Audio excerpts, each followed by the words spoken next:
அப்பனே முருகா எல்லாம் நல்லபடியா நடக்கணும்பா. வா.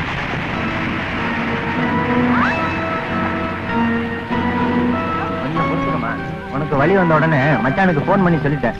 இன்னும் அவர் புறப்பட்டு வந்துட்டு இருப்பாரு. நிச்சயமா அவர் வந்துருவாருல்ல.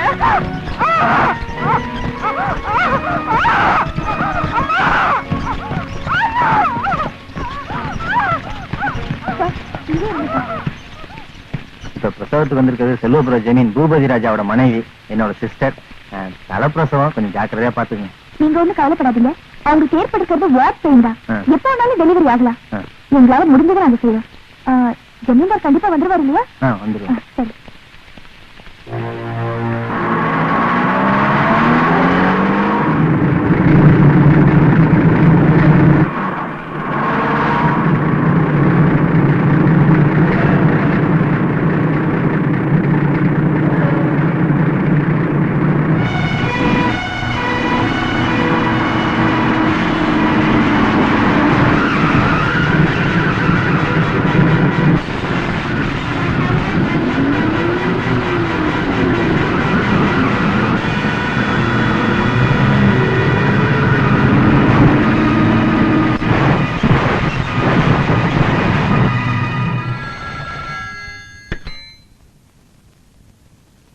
ஹலோ, கார் லாரி மோதல், கோடீஸ்வரர் ராஜேந்திர பூபதி மரணம்னு இன்னைக்கு சாயங்காலம் பேப்பர்ல வரும். ஆஸ்பத்திரியில இருக்க எங்க அக்காவுக்கு இந்த செய்தி போய் சேர்றதுக்குள்ள நான் சொன்னதை நீ செஞ்சிரு.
பணம் எறிய வேண்டிய இடத்துல 2 பணம் தான் எரியுது. காரியத்தையே கெடுத்துட்டா. கொஞ்சம் பொறுமையா இருங்க.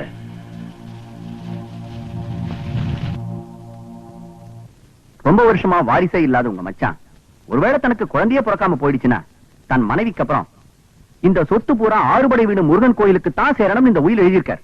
வச்சிருவானுங்களே அவனா கோயில் வரத்துக்கு எழுதி வச்சிருவானுங்களே. சார் மேல சொல்லுங்க. நல்ல வேலை, இப்ப அதுக்கெல்லாம் ஒரு அவசியம் இல்லாம போயிடுச்சு. சாகிறதுக்கு முன்னால அவங்க ஒரு வாரிசு பெத்து போட்டுட்டு போயிட்டாங்க.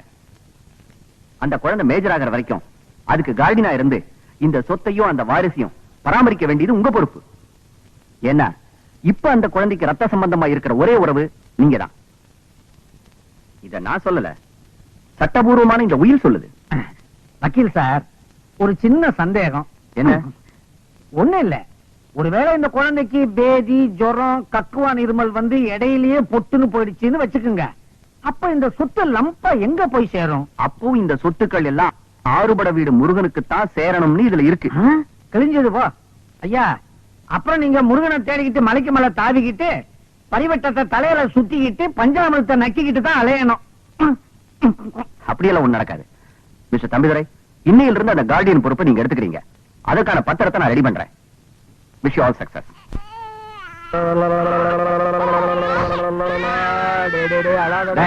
ஏன்டா என்ன குழந்தை அழுகுது? பசி தாங்க முடியாம அழுதுங்க.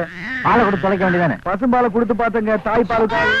ஏன்பா விஸ்வம், குழந்தையோட அம்மா தான் செத்துட்டாங்கல்ல, அப்புறம் எப்படி தாய்ப்பால் கிடைக்கும்? அது இந்த பச்சை குழந்தைக்கு எப்படிங்கயா தெரியும்? அதுக்காக தெரு தெருவா அம்மா பால் அம்மா பால்னு பிச்சை எடுக்க சொல்றியா? முடியும். யோ கணக்கு, காசை விட்டறிஞ்சா எந்த பிச்சைக்காரியா இந்த குழந்தைக்கு பால் கொடுத்துட்டு போறா? என்ன பொறுத்த வரைக்கும் இந்த குழந்தை உயிரோட இருக்கணும். நீ என்ன செய்ய ஏது செய்வ? இந்த குழந்தைக்கு பால் கொடுக்க உடனடியா ஒரு பொம்பளைய கூட்டிக்கிட்டு வர்றேன். முருகா,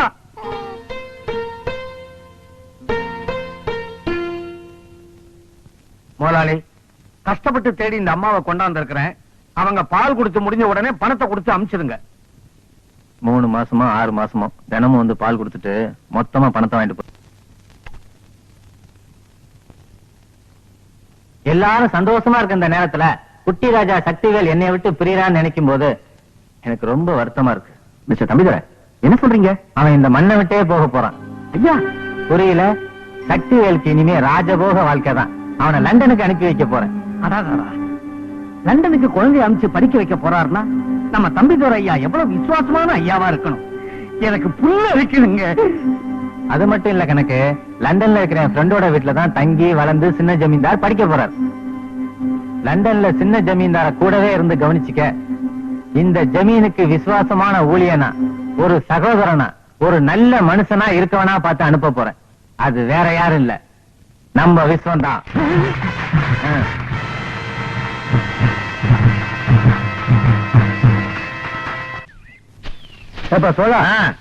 லண்டனுக்கு கூட்டிட்டு போறேன்னு சொல்லிட்டு இந்த காட்டு பங்களா கூட்டு வரி என்ன?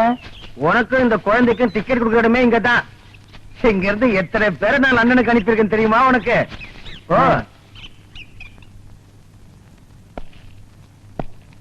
நட. ஏப்பா தள்ளுற? ஓப்பா.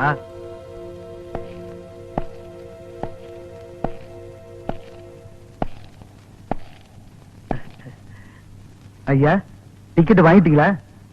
ஓ, லண்டனுக்கா? உனக்கு சின்ன ஜமீன்தாருக்கும் இன்னும் 25 வருஷத்துக்கு இந்த காட்டு பங்களா தான்டா லண்டன். ஐயா, என்ன சொல்றீங்க? இதுக்கே நீ இவ்வளவு ஆச்சரியப்படுறிய? இந்த ஜமீன் சொத்துக்காக எங்க அக்காவையும் மச்சானையும் கொன்னதே நான் தான்டா. ஒரே கல்ல 2 மாங்காய். ஒரு மாங்காய் சொத்து, இன்னொரு மாங்காய் குழந்தை. கல்லு யார் தெரியுமா? நீதான். ஐயா, இது அநியாயங்க. ஏய், கல்லெல்லாம் பேசக்கூடாது. டேய்,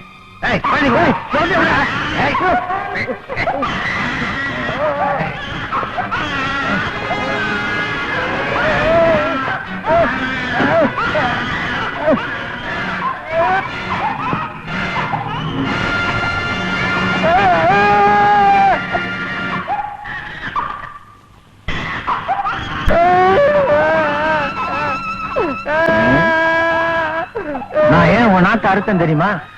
உனக்கு ஏற்கனவே எழுத தெரியாது, படிக்க தெரியாது, இனிமே பேசவும் கூடாது. அதுக்குத்தான் இதே மாதிரி ஒண்ணும் தெரியாம அவனை நீ வளர்க்கிற, மேஜர் ஆகிற வரைக்கும்.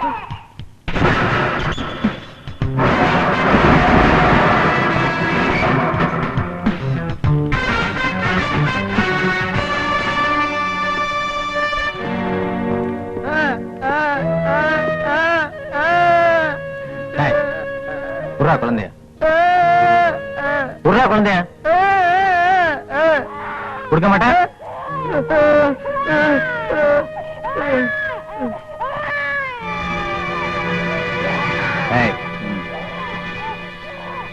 அடாடா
நீங்கள் மிக ஆவலுடன் எதிர்பார்த்துக் கொண்டிருந்த பேச்சு புயல் பிரச்சார பீரங்கி எங்களின் இதயம் உங்கள் சைதை தமிழரசி அவர்கள் இப்போது உங்கள் முன் பேசவிருக்கிறார்.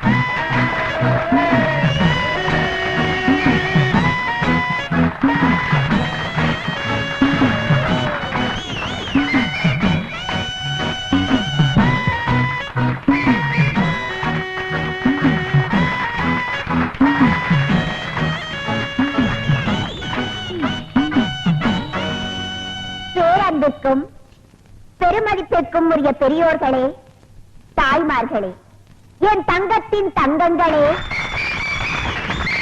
தாய்குல சிங்கங்களே, உங்கள் அனைவருக்கும் தன் பணிவாழ்ந்த வணக்கத்தை தெரிவித்துக் கொள்கிறாய் இந்த சைதை தமிழரசி. நீண்ட நாட்களுக்கு பிறகு உங்களை எல்லாம் பார்ப்பதில் எனக்கு மிகவும் சந்தோஷமாக இருக்கிறது. இந்நாட்டின் பொருளாதார நிலையை பற்றி நான் பேசுவதற்காக இந்த மேடைக்கு வரவில்லை. பிறகு எதை பற்றி இந்த தமிழரசி இங்கு பேச வந்திருப்பாள் என்று சற்று நீங்கள் சிந்தித்து பார்க்க வேண்டும். இந்நாட்டின் அரசியல் நிலையை பற்றித்தான் நான் இங்கு பேச வந்திருக்கிறேன். அப்படிப்பட்ட பேச்சே என் உயிர் மூச்சு.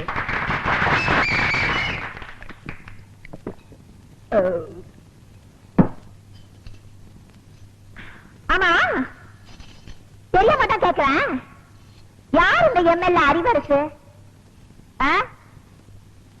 ரோட்ல நின்னு லாட்ரி சீட்டு வித்துட்டு இருந்தாவா பஞ்ச பரதேசியா திரிஞ்சிட்டு இருந்தா ஒன்ன இந்த பாட்டாளி எனக்கு ஓட்டு போட்டு எம்எல்ஏ ஆக்குனாங்கடா. அவங்களுக்காக நீ என்னடா செஞ்ச? என்ன செஞ்ச? குடிசையெல்லாம் கோபுரம் ஆக்குறேன்னு சொல்லி ஓட்ட வாங்கி அந்த குடிசையெல்லாம் நீயே நெருப்ப வச்சு கொளுத்தி அந்த அப்பா விஜயங்களை வெளியேற்றி அந்த இடத்தையெல்லாம் நீயே சொந்தமாக்கிட்டியடா. குடிசைவாசி எல்லாம் ஆதிவாசி ஆக்கியடா. உலகத்திலே கிடையாதுடா. எனக்கு தெரிஞ்ச எத்தனையோ நல்ல எம்எல்ஏக்கள் உலகத்துல இருக்காங்க. ஜப்பான்ல இருக்க குங்ஃபாங் கிங்ஃபாங் எனக்கு நெருங்கிய நண்பர். அவரெல்லாம் ஒன்ன மாதிரி கிடையாதுடா, எச்சக்கால நாய. ரஷ்யாவில இருக்க சௌச்சோ சாவ ஒன்ன மாதிரி ஜனங்களை எல்லாம் பட்டினி போட்டு சாகடிக்கலடா. அவளை எதுக்கு அமெரிக்காவில இருக்க ஜான் பிக்டான் டங்குவாலா ஏழைகளுக்காகவே உழைச்சு ஏழைகளுக்காகவே செத்தாருடா. அவங்க எல்லாம் தாண்டா அரசியல்வாதி. ஆனா நீ இந்த தொகுதி ஜனங்களுக்கு வாங்கி பேதி. ஏதா இடையில ஒரு சேதி.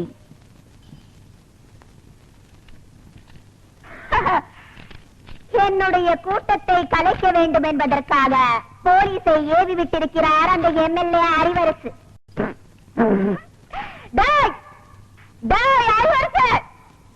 உன பத்தி எனக்கு தெரியாதாடா? சோமாரிக்கு சோறு தூக்குற சோமாரினி, கேப் மாரிக்கு கேரியர் தூக்குற கேப் மாரினி, பேசன் பிரிட்ஜ்ல பிச்சை எடுத்த பேமானினி, முண்டச்சுக்கிட்ட முடிச்ச முடிச்சோக்கி, சிங்கிள் டீக்கு லாட்ரி அடிச்ச சில்றனி, மோதிரியாடா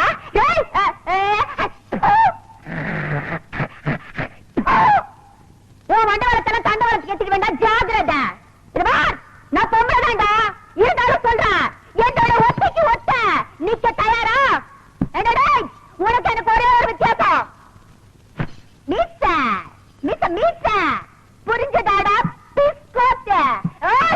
எங்கடா ஒளிஞ்சிருக்க சொம்பு? வாடா வாடா, வெளியில ரெட்ட ஓடி பேச்சு புயல் செய்தை தமிழரசி, பேச்சு புயல் செய்தை தமிழரசி, பேச்சு புயல் செய்தை தமிழரசி, உங்கள் தமிழரசி, உங்கள் தமிழரசி, உங்கள் தமிழரசி, உங்கள் தமிழரசி, உங்கள் தமிழரசி, உங்கள் தமிழரசி. புரிஞ்சது. யாருடா இது? சைதை தமிழரசின்னு ஒரு பேச்சாளருங்க. ஒரு பொட்ட நட்ட நடு வீதியில கூட்டம் போட்டு என்ன கண்ணா பின்னான்னு பேசிருக்கிறா. அகால அந்த கழுவி அங்கேயே உண்டு இல்லைனாக்கிற விட்டு போட்டு கேசட்ல ரெக்கார்ட் பண்ணிட்டு வந்து நிக்கிறீங்களே, இது எதுக்கு? கேசட் கம்பெனியில ஒரு ராயல்டி வாங்குறதுக்கா? நல்லா தாண்டா கத்தி இருக்கிற, சின்ன வயசு போல இருக்கு. எந்த கட்சி? காசு கொடுத்தா எந்த கட்சி கொண்டாலும் பேசுவா. ஒரே கட்சிக்கு பல குரல்ல பேசுறவங்கள கேள்விப்பட்டிருக்கிறேன், பல கட்சிக்கு ஒரே குரல் கொடுக்கறவங்கள இப்பதானே பாக்குறேன். இங்க பார், அவன் ஜனங்களை பார்த்து புரியுதான்னு கேள்வி கேட்டுட்டு இருக்கிறான். இந்த ஜனங்களுக்கெல்லாம் எப்பவுமே புரியாதுடி, எங்களுக்கு தான் புரியும்னு போய் புரிய வச்சுவாங்க. போ அப்பா, என்கிட்ட விடுங்க, அவன் நான் பாத்துக்கிறேன். விஷயத்தை பார்த்து செய்யடாடே. பொம்பளைங்க ஓட்டெல்லாம் போயிட போகுது. ஏற்கனவே 9 ஓட்டு வித்தியாசம் தான் ஜெயிச்சிருக்கிறோம், ஞாபகம் இருக்குல்ல? நீ மீட்டிங்ல அசிரணி இந்த மாதிரி 4 மீட்டிங்ல கூடன்னு வச்சுக்கா, ஊர்ல அவன் துண்டக்கான துணிக்கான ஓடுறாங்க. நீ எதை பத்தியும் கவலைப்படாத, உனக்கு ஒண்ணா என் சுரிய விடுப்பா. சரி தம்பி.